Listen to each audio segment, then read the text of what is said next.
Alo, chào Vinh, xin chào các bạn. Hôm nay thì mình chia sẻ cái món bánh bao cực kỳ ngon luôn. Mình không có cần dùng đến men, không bột nở, chỉ cần bột mì thôi. Mà không có cần lò nướng, không có cần hấp gì hết trơn á. Một cái cách rất là đơn giản, bánh bao nhân thịt gà, giòn rụm ngon lắm. Thì cùng vào bếp để thực hiện bánh ngon này luôn nha. Ở đây là mình dùng 350g bột mì đa dụng, thì các bạn lường bằng 2 chén ăn cơm, chén vuông ha, mình dùng hiệu này. Dằn thêm chút muối cho bánh nó ngon, kết hợp với một muỗng canh đường nữa nè. Mình dùng tiếp là bơ thực vật nè, rồi cho muối vào thau, các bạn sẽ cho đường vô luôn ha. Tiếp theo là mình thêm 200ml nước sôi, trộn đều lên cái, mình trộn sơ cái cho nó tan ra, rồi cái mình cho bột vô nhanh. Bột mì thì gặp nước sôi nó sẽ nở đều, và bánh của mình nó giòn ngon, nó không có bị chai bột nữa đó.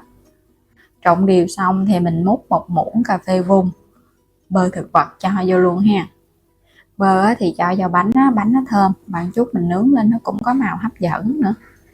Mình sẽ nhồi đều lên, lúc này thì thấy bột nó cũng còn ấm ấm. Mình nhồi nhanh để cho nó dẻo. Nhồi sơ cái là mình thấy bắt đầu nó nguội bớt rồi. Rồi bây giờ mình thấy nó quyện thành khói rồi nè ha. Phần bơ nó cũng tan ra đó. Các bạn nhồi sơ thôi, không có cần phải nhồi kỹ đâu.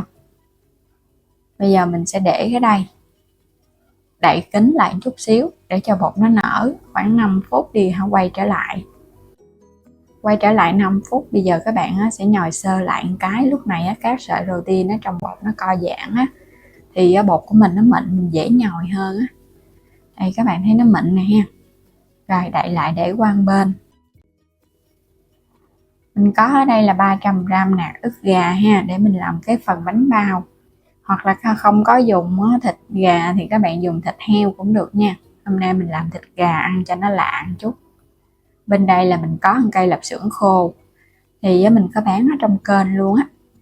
Một gốc tư, củ sắn, thêm một ít hành và ngò nữa cho nó thơm nhân, hành tím và tỏi một chút nữa mình băm. Rồi sẽ xắt cái phần lạp xưởng ra. Nhưng bánh bao có lạp xưởng vô nó mới thơm, tại vì trong lạp xưởng nó có gia vị kết hợp với rượu mê với lộ nữa. Xắt ra nhỏ nhỏ thôi ha, mình trộn vào nhân nó mới đều, thì bánh ăn nó mới ngon. Nạc gà các bạn cũng xắt ra hạt lựu giống y hệt như lạp xưởng luôn. Mình xắt đều đều quá một chút, mình xào lên. Tại vì ở đây là mình làm bánh bao nướng cho nên là nhỏ gọn Củ sắn cũng xắt ra luôn. Mình có bán thêm các sản phẩm ở trong kênh thì mời các bạn bấm vào ảnh kênh, chuyển đến cửa hàng, lựa xem và lựa chọn nhiều sản phẩm mua ủng hộ mình với nha. Rồi bây giờ sẽ phi thơm cái phần hành tím và tỏi hồi nãy mình băm nè. Phi cho nó vàng thơm lên, nó dậy mùi, thì mình hãy lấy cái thịt gà mình cho vô xào. Xào vậy thì nó thơm, nó ngon. Còn ngoài tỏi và hành tím các bạn thế bằng hành tây cũng thơm ngon nữa đó. Rồi bây giờ gà nó săn này ha, mình lấy lạp xưởng cho vô luôn để mình xào. Cho phần lạp xưởng này nó ra cái mỡ nó thơm, kết hợp với củ sắn nữa nè. Nhưng bánh bao thường cho củ sắn vô nó ngọt. Mình dùng cái gói bột cà ri nè.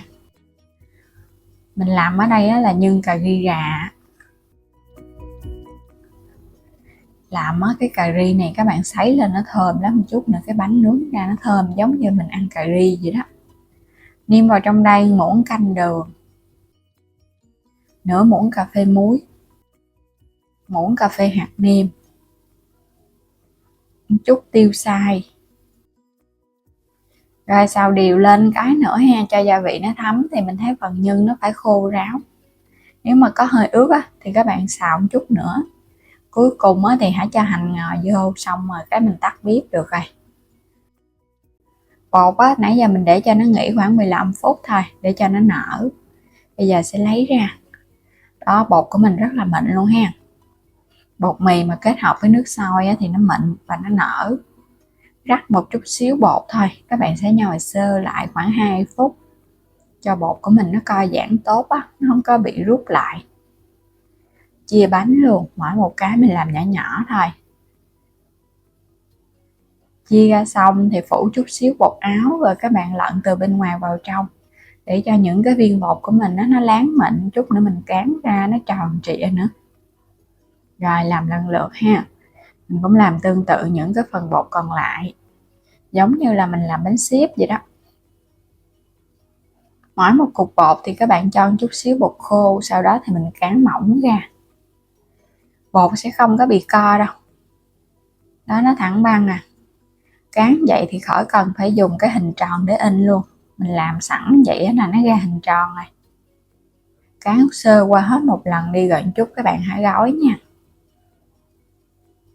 Mình lấy cái viên bột đầu tiên á, mình lấy ra.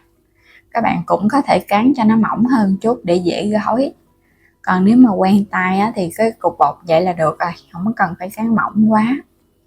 Bột rất là láng mịn và nó có cái độ đàn hồi á. Phần nhân á, thì mỗi một cái bánh mình múc muỗng là nó vừa nha. Đừng có nhiều quá mình túm hỏng sát đó là nó lòi nhân ra bên ngoài á. Xếp từng cái mép bột nè. Xếp mép nào á, thì các bạn bóp cho nó chặt luôn, nó không có bị bung.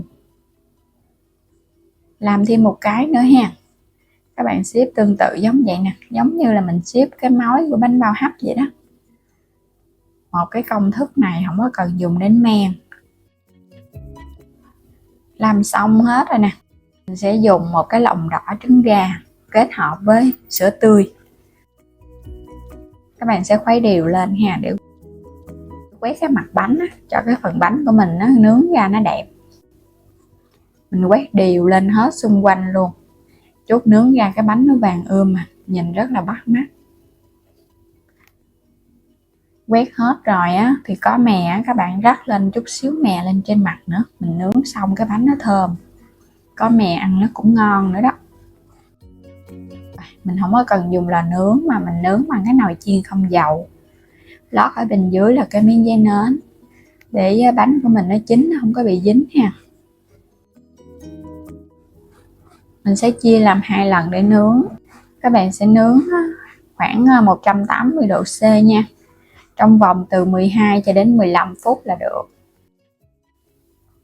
Đủ thời gian là bánh của mình nó chín nè. Tùy theo mỗi lò, nếu mà lò công suất mà nó nhỏ quá thì các bạn nướng 15 phút. Mình thấy cái bánh nó vàng đều vậy là được rồi ha. Cái mặt ở bên dưới nó cũng chín rồi nè. Nếu mà cái mặt ở bên dưới nó khó chín thì các bạn có thể trở bề mình nướng thêm 5 phút nữa cho nó chín. Sau đó thì hãy lấy bánh ra. Bánh mình đã quét trứng đó, cho nên nó là ở trên mặt nó nhìn nó cái màu sắc nó cũng bắt mắt nữa. Đây, ngon quá chừng ha, bánh bao nướng. Một công thức mới lạ, không có cần chiên nhiều dầu mỡ. Và hấp dẫn quá các bạn ha. Cái bánh nhỏ nhỏ nhìn thấy cưng quá. Bánh bao nướng siêu mini với nhân cà ri rà, vừa ngon vừa thơm nè. Bột thì nó giòn giòn xốp xốp. Bánh tròn quay luôn, vẫn còn hơi ấm ấm đó. Bạn thấy bột nó giòn ha, giòn rụm luôn, giòn mà thơm lắm. Bẻ ra bên trong nè, ăn ghiền luôn á. Nếu mà các bạn mà chưa thử cái bánh này làm thử nha, bảo đảm từ người lớn cho đến trẻ nhỏ đều rất là mê luôn. Giòn giòn xốp xốp, bên trong thì nó thơm thơm. Chỉ cần bột mì và nước sôi. Còn phần nhân thì tùy ý thích nha, có dùng nhân gì thì mình cứ chế biến thôi à. Cái nào cũng giòn hết trơn á. Ngon quá các bạn thấy không? Ngon hấp dẫn luôn á. Bánh này nếu mà làm nhiều á thì các bạn để qua ngày hôm sau mình có thể nướng sơ lại một cái, ăn nó giòn lắm. Và để trong 3 ngày luôn, nó cũng không có bị hư gì hết. Đến đây thì mình cảm ơn các bạn đã theo dõi hết video của mình nha. Vui lòng đăng ký kênh Alo Trà Vinh và Alo Trà Vinh 2 ủng hộ mình.